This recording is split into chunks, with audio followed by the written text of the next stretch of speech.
যে পারলে রাজনীতিতে আসেন, পারলে দল করে দেখান, এটা হইল? আমি কি এরকম কোনো কথা বলেছি? না।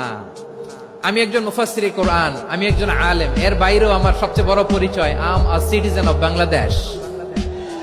আমি বাংলাদেশের একজন সাধারণ নাগরিক। আমার দেশের যে কোনো সমস্যা, যে কোনো ইনকনসিস্টেন্সি, অসঙ্গতি নিয়ে মত প্রকাশের স্বাধীনতা আমার আছে না নাই?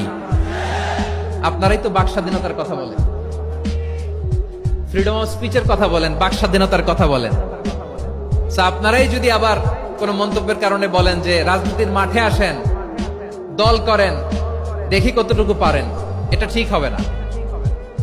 তাই প্রিয় ভাইয়ের, আসুন আমরা দল মত নির্বিশেষে কাঁধে কাঁধ মিলিয়ে সোনার বাংলাদেশ গড়ি, দুর্নীতি মুক্ত বাংলাদেশ গড়ি, যে বাংলাদেশের জন্য রক্ত দিয়েছে আবু সাইদ,